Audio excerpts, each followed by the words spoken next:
এই পাঁচটা কামে এজন মানুহৰ জীৱন ধ্বংস কৰি দিয়ে। আপুনি জানেনে কিনো পাঁচটা কামে এজন মানুহৰ জীৱন ধ্বংস কৰি দিয়ে? যদি নাজানে ভিডিঅ'টো আপোনাৰ বাবে।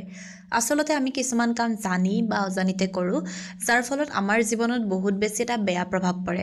তেনে ক্ষেত্ৰত আপুনি যদি জানিব বিচাৰিছে কিনো পাঁচটা কামে আপোনাৰ জীৱনটো ধ্বংস কৰি দিয়ে, ভিডিঅ'টো আপোনাৰ বাবে। আপুনি যদি আপোনাৰ ইউটিউব, ফেচবুক অথবা ইনষ্টা লিগেল আৰু অৰ্গেনিকভাৱে গ্ৰ'থ কৰিব বিচাৰে, আমাৰ লগত যোগাযোগ কৰিব।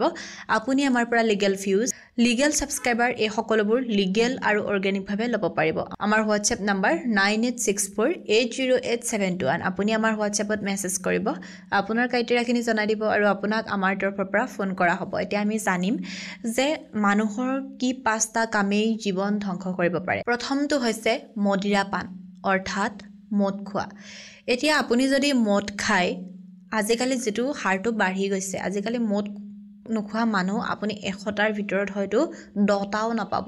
হয়তো তেওঁলোকে দামী মদ খায়, কম দামী মদ নাখাব পাৰে, কিন্তু দামী মদ খাব পাৰে। কিন্তু মদ মদে ন, বিষেই আপুনি যিয়ে নাখাওক, লাগিলে কম দামীয়ে খাওক, বেছি দামীয়ে খাওক, মদ মদেই, হয়নে? তেনে ক্ষেত্ৰত কি হয়, আজিকালি বাঢ়ি গৈছে বস্তুটো। মদ খালে আপোনাৰ সন্মান নষ্ট হয়, আপুনি নিজৰ আপোন মানুহখিনিকো চিনি নোপোৱা হৈ যায়। মদৰ যেতিয়া আপোনাৰ নিচা লাগিব, আপোনাৰ যিখিনি চাৰিওপাশে থকা নিজৰ মানুহ আছে, সেই নিজৰ মানুহখিনিকে আপুনি চিনি নোপোৱা হৈ যায়। যিকোনো ধৰণৰ ব্যৱহাৰ কৰি দিয়ে, যাৰ ফলত সেই মানুহখিনিৰ মনত খুব বেছি কষ্ট লাগে আৰু সেই মানুহখিনিয়ে কোনোবাখিনিত আপোনাক বেয়া পাবলৈ আৰম্ভ কৰে। আৰু যেতিয়া আপুনি মদ খাই উৎপাত কৰিব বা আপুনি মদ খাই বেয়া ব্যৱহাৰ কৰিব, সেই মানুহজনৰ অন্তৰত অৱশ্যে আঘাত লাগিব আৰু সেই মানুহজনৰ কেতিয়াও সহ্য বোলা বস্তুটো নহ'ব। গতিকে তেওঁৰ লগত আপোনাৰ সম্পৰ্কটো বেয়া হয়, তেওঁ আপোনাক লাহে লাহে বেয়া পাবলৈ আৰম্ভ কৰে। লগতে কি হয়, আপুনি খুব ডাঙৰ এটা পাপ কাম কৰে। গতিকে আপুনি যদি মদ খায়, এতিয়াৰ পৰা খাবলৈ এৰি দিয়ক। দ্বিতীয়তে হৈছে গো হত্যা কৰা। আমাৰ হিন্দু ধৰ্মত গো মাতা বুলি পূজা কৰা হয়, হয়নে? যেতিয়া গো মাতা বুলি পূজা কৰা হয়, সেই গো মাতাক যেতিয়া আপুনি হত্যা কৰিব, তাৰ সমান পাপ কেতিয়াও হ'ব নোৱাৰে। কাৰণ গো মাতা মানে কি? গোক আমি মাৰ দৰে পূজা কৰোঁ। আমাৰ মাৰ স্থান যিটো, সেই স্থানটো আমি গাই গৰুক বা গৰুক দিওঁ। তেনে ক্ষেত্ৰত আপুনি যদি সেই গৰুক অৱহেলা কৰে, সেই গৰুক হত্যা কৰে, তাৰ সমান পাপ জীৱনত কেতিয়াও হ'ব নোৱাৰে, যি পাপৰ কোনো ধৰণৰ প্ৰায়শ্চিত্তই নাই। গতিকে আপুনি কেতিয়াও গো হত্যা নকৰিব। আৰু তৃতীয়টো হৈছে বিশ্বাসঘাতকতা কৰা। বিশ্বাসঘাতকতা কৰাৰ সমানো কিন্তু পাপ নাই।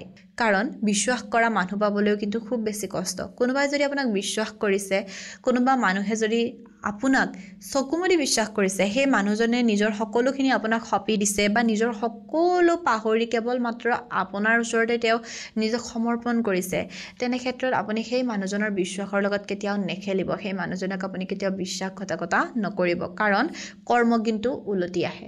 আপুনি আজি কাৰোবাৰ লগত বেয়া কৰ্ম কৰিছে, সেইখিনি আপোনালৈ আকৌ ৰিটাৰ্ণ হ'ব। সেইখিনি আপুনি সেই মানুহজনৰ পৰা নাপালেও কিন্তু নেক্সট এজন ব্যক্তিৰ পৰা আপুনি পাবই। আপুনি নাপালেও আপোনাৰ সন্তানে হ'লেও পাব। গতিকে কাৰো লগত কেতিয়াও তেনেকুৱা ধৰণৰ অন্যায় নকৰিব। সেয়া যে অকল প্ৰেমতেই হয় তেনেকুৱা নহয়, বিশ্বাসঘাতকতা যিকোনো চিটুৱেশ্যনত হ'ব পাৰে। অকল গাৰ্লফ্ৰেণ্ড বয়ফ্ৰেণ্ডৰ মাজতে বিশ্বাসঘাতকতা হয় তেনেকুৱা ধৰণৰ কথা নহয়, যিকোনো ক্ষেত্ৰত বিশ্বাসঘাতকতা হ'ব পাৰে। চতুৰ্থতে হৈছে পৰ স্ত্ৰীক চকু দিয়া। এতিয়া এই সমস্যাটো আজিকালি একেবাৰে কমন হৈ গৈছে। পৰ স্ত্ৰীক যোনে তোনে চকু দিয়ে। পৰ স্ত্ৰীক চকু দিয়া মানে কি? যিবোৰ অবৈধ প্ৰেম, এক্সট্ৰা মেৰিটেল এফেয়াৰ, যিবোৰ আজিকালি একদম সাধাৰণ কথাৰ নিচিনা হৈ পৰিছে, সেই বস্তুটো খুব বেছি বেয়া। সেইটো এটা খুব ডাঙৰ পাপ। কাৰণ আমাৰ যেতিয়া হিন্দু ধৰ্মত এখন বিয়া হয়, তেতিয়া কি কৰা হয়? 7 জন্মৰ কাৰণে ইজনে সিজনক নিজৰ কৰি লয়। 7 জন্মৰ কাৰণে স্বামী স্ত্ৰী হৈ থকাৰ শপত গ্ৰহণ কৰে। তাৰ পিছত যদি তেওঁলোকে বিয়াৰ পিছত কাৰোবাক চকু দিয়ে, পৰ স্ত্ৰীক চকু দিয়ে, সেইটোৰ সমান পাপ কেতিয়াও নাই। আৰু একেবাৰে শেষত হৈছে সোণ চুৰি কৰা। সোণ চুৰি কৰাকো কিন্তু খুব বেছি পাপ বুলি কোৱা হয়। গতিকে আপুনি এইকেইটা পাপ কৰ্ম কেতিয়াও জীৱনত নকৰিব, নহ'লে ই আপোনাৰ জীৱনত, আজি আপোনাৰ ভাল হৈ আছে, আপুনি ভাবিব এইখিনি কৰ্ম কৰি আপোনাৰ বেয়া হোৱা নাই, আপুনি খুব ভাল চিটুৱেশ্যনত আছে, কিন্তু বিশ্বাস কৰক, আজি নহওক, আজিৰ পৰা 10 বছৰ পিছত হ'লেও আপুনি কিন্তু আপোনাৰ কৰ্মৰ ফল ভোগ কৰিবই। কাৰণ মানুহে যি কৰ্ম কৰে, সেই কৰ্মৰ ফল কিন্তু এই জনমতে ভোগ কৰিবলৈ পায়। গতিকে ভাল কৰ্ম কৰক, ভাল ফল পাব। বেয়া কৰ্ম কৰক, অবভিয়াছলি বেয়া ফলেই পাব।